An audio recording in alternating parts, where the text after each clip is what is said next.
Welcome back to Fox Explainer. I'll show you the 2018 horror mystery film called Last Shift. Spoilers ahead. If you would like to help feed my cat, subscribe to my channel. Watch out and take care. Outside a police station, Jessica is speaking with her mother on her patrol while seated on her motorcycle. Her mother is concerned that she has become a police officer, like her deceased father. She does not wish to discuss that on her first day of employment, so she terminates the call. Jessica enters the station with some reluctance. There appears to be no one around, so she investigates inside. She hears some sounds and sees a man cursing in the distance. Jessica addresses him, but he instructs her to turn and stop. When he finally approaches her, he introduces himself as Sergeant Cohen. This, he informs her, is not the new station, but the old one. She was the fortunate rookie to perform the final shift. Cohen clarifies that all calls have been redirected to the new station. She might know of some walk-ups that he should look into. She should call the station if she needs help right away. Cohen shows her the kitchen but tells her not to go to holding. Jessica asks him why he isn't a security guard and why she is there instead. He tells her that she needs to be there to take care of the evidence. Sometime during the night, Hazmat will come to the station to get rid of it. He tells her she can't leave and that he'll take over for her when her shift is over. Later, Jessica is reading a book and is almost too tired to keep going. The phone rings just as she notices that one of the hallway lights isn't working right. She gets a call from a woman in trouble. The woman says that she is stuck and that everyone with her might be dead. The woman hangs up when she asks for the address. Jessica calls the news station right away. Since she didn't get the information she needed from the caller, they just tell her they'll check on the call and see if it was rerouted correctly. She hears something in holding and walks over to check it out, thinking it might be Cohen. When Jessica gets to the place where she hears banging, she finds nothing there. Later, she eats her lunch in the kitchen and finds a long strand of hair inside her sandwich. She hears a knock on the door, but when she goes to see who it is, no one is there. When she turns around, she sees that someone is inside the station. Jessica tells him to leave the station and sees him peeing on the floor. She pulls out her baton and tries to talk to him, but when that doesn't work, she chases him away. After cleaning up the station, Jessica goes to the bathroom to wash her hands. She hears strange noises coming from the pipes and sees a pair of boots. Jessica gives them to a homeless man by leaving them outside. She hears another noise when she goes back inside. She goes into one of the bathrooms and finds it in bad shape. Then she goes to the station gym and into the locker room. One of the lockers still has its key, so she opens it and finds a picture of herself and her dad inside. She shuts the locker and looks around to see that all the others have been opened. All of a sudden, I get another call. The same woman is pleading for help. Jessica finds out the girl's name and tells her that she has been taken to a ranch. She then hangs up the phone again. Another call comes in right away, but this time it's from the company that takes away trash. The man tells her that they are going to be a bit late. Jessica calls the news station again to tell them about the second call. They say that the girl isn't calling 911 but instead going straight to the station. Jessica should tell her to call 911 if she calls again. As she waits for another call, Jessica keeps reading the handbook. Suddenly, the raft behind her starts to move. She looks at it, but she doesn't find anything wrong. When she sits down, it rolls out again and hits the other rafts. Jessica hears another sound in the back country and goes to check it out. She sees that one of the doors has been opened and hears another noise inside, so she calls it in before going to look. Only a song comes back with her from the station. In the station, there's another noise and an alarm goes off. As Jessica walks toward the place where the sound came from, she reads from the handbook. She goes into a messy room, and when a box almost falls on her, she sees that the homeless man has come into the building. He's not paying attention to her because he's looking for something, so she climbs up to get him. She knocks him out and puts him in jail. Jessica tries to hold him, but he fights her, so she has to drag him in. The doors slam shut, and screams can be heard coming from outside. The man hits her, but she knocks him out. Jessica realizes that she is locked in the cell and calls for someone to open the door. She drops the flashlight when she sees a strange face in the window. The homeless man suddenly grabs the flashlight and points it at her. She tells him that she has weapons. When the flashlight shines on the corner, it shows that the homeless man is still asleep. Jessica asks who else is in the room. The voice of a child can be heard. She knocks on the door again, and a voice asks her if she wants to leave. When Jessica asks for her flashlight, it goes dark again, and two people can be seen standing next to her.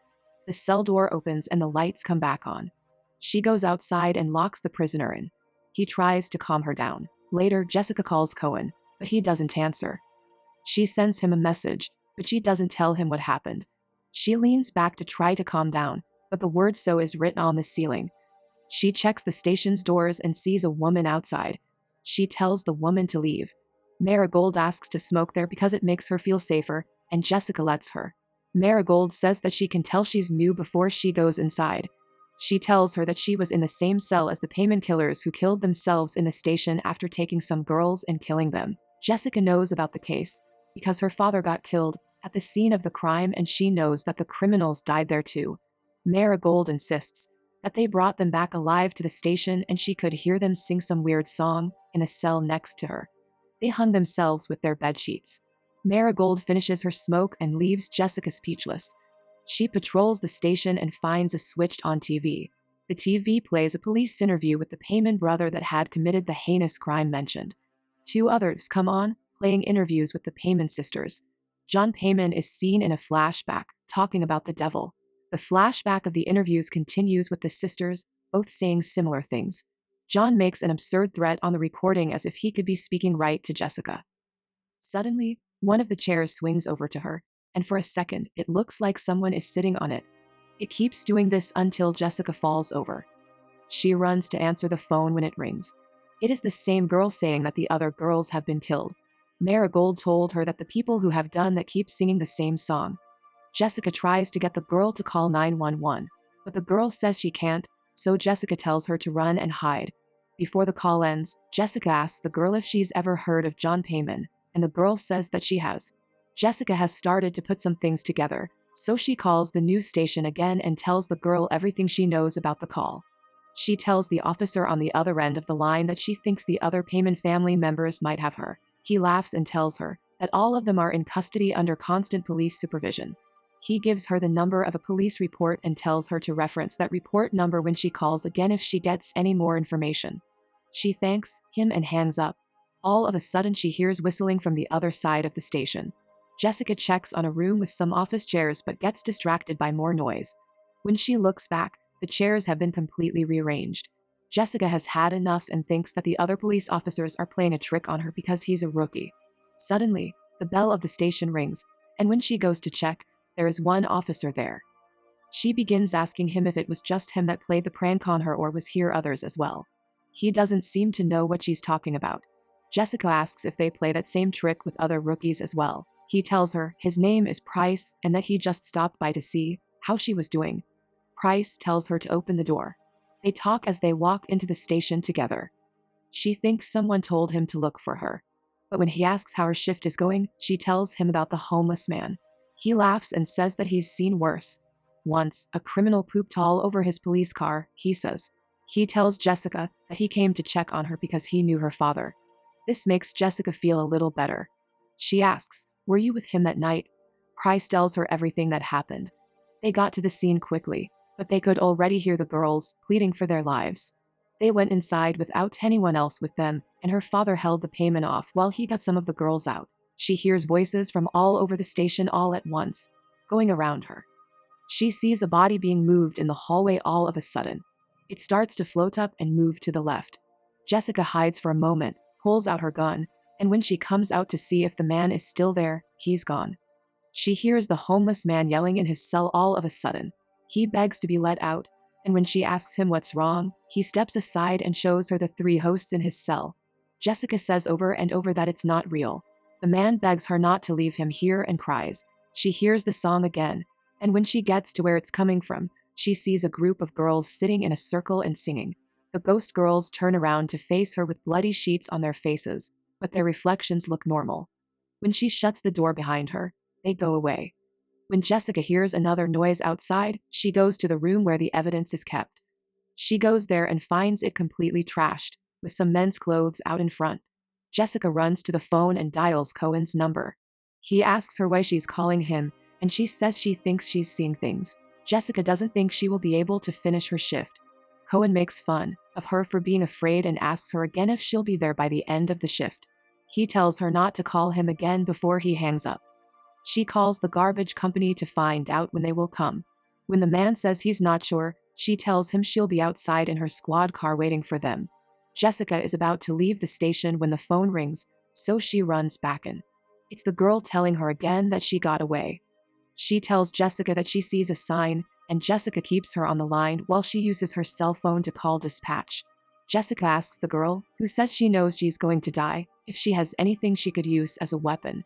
She breaks off again. Jessica calls the news station and says that she already has the number. The same officer answers the phone and tells her that the girl who had been calling the station is dead. Jessica doesn't think it's true. The officer tells her that she was the last person killed by Payman and that she was killed by a bat. He says that some of the people in the Payman commune might have gotten away from the police and are playing a cruel joke on her, or it could be ghosts. The officer tells her that the Paymans killed themselves in the station and that strange things have happened there ever since. Behind Jessica, a picture falls to the ground, and she hands up the phone. It's a picture of her dad after he died. She sees more pictures of the girls who died at the Payman crime scene on the ground. One of Price is also there. Jessica closes her eyes for a moment, hoping it will go away, but when she opens them again, the photos are neatly arranged in the hallway. As she sees the mugshots of the Payman family, Jessica hears their screams in her head. All of a sudden, the photos start to burn.